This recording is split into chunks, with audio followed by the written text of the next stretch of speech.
Government spending on healthcare keeps going up and up and up, and yet waiting lists keep going up and up and up too.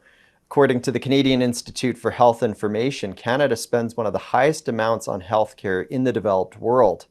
In fact, in 1991, their data shows that we spent about $1,700 per person on healthcare. Again, that's government spending. Fast forward to last year and it was over $5,600.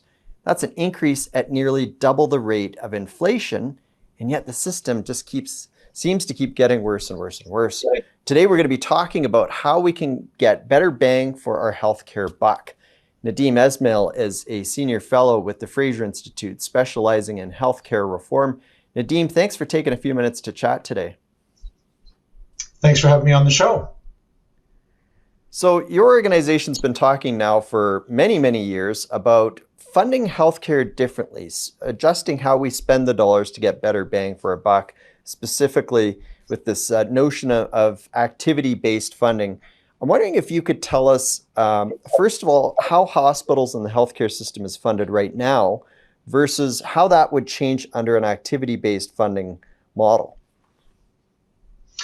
Today in Canada, hospitals are largely funded on what's known as a budgetary basis or a block funding model. I mean, at the start of each fiscal year, they're given a great big bag of money and they're told, okay, go look after patients. Well, that leads to the inevitable outcome of reducing surgeries, restricted access, because of course, every patient is a drain on the budget. It's administratively very simple, so it's an attractive model for government, and it does give the hospitals independence, but it really doesn't work for the taxpayer or the patient. Activity-based funding flips this system on its head. It says to the hospital, you will receive money for each patient through the door based on their condition or what treatment they require, and some adjustment for comorbidities or complexities of the patient. So more complex patients get more money coming through with them than less. By flipping this system on its head, all of a sudden, we change the incentives for the hospital entirely. All of a sudden, for the hospital, it's now profitable or beneficial to them to see more patients, to keep the ORs open later, to process patients more efficiently through wards and through beds, as opposed to the system we have now.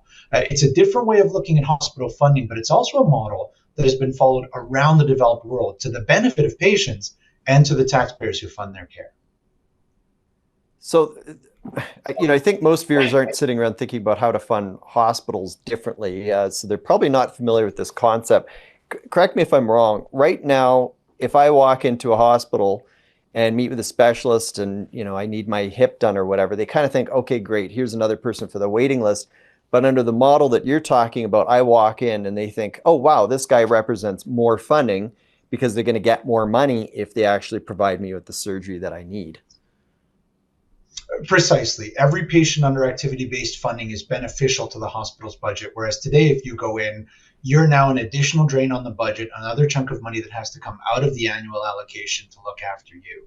An interesting way of thinking about this is imagine if we paid Air Canada on a budgetary basis annually to fly Canadians around the country. The outcome would be predictable. We're going to have fewer flights, less convenient times, lower quality patient service. They're not going to be particularly cost efficient. And that's one of the reasons why, at least when it comes to airfares, we pay per person based on how far we're going, so that the airline has an incentive to look after our needs and our desires and try to treat us in a more timely fashion at a higher standard of service. That's exactly the same for the hospital. When money follows the patient, the hospital has an incentive now to ensure that that patient is processed through quickly and efficiently and ensure the resources are available within the bounds set by government and, of course, within the bounds set by their capacity. And so what other countries do this? Like, this isn't an idea that you came up with out of the thin air. It's something that other nations have done that you guys have been studying and looking at, correct? Correct. The vast majority of the developed world has moved from other funding models, including budgetary models, as we use in Canada, to activity-based funding over the last 30 years. Really now, at this point, it's only Canada, Iceland, Ireland, Luxembourg, and New Zealand that rely on a budgetary funding model for hospital care. Every other developed nation across the developed world with a universal access healthcare system, Sweden, France, the Netherlands, Germany, Switzerland, has moved to activity-based funding, recognizing the benefits that it brings. In Italy, they discovered they could treat twice as many patients with fewer hospital beds per thousand population post-reform. In Sweden, they found an 11% increase in care with a 1% decrease in costs as a result of introducing competition and activity-based funding. The average cost savings on counties that reformed about 13%. We're going to come back in just a moment, Nadeem. I want to chat about that more. We'll be back right after the commercial.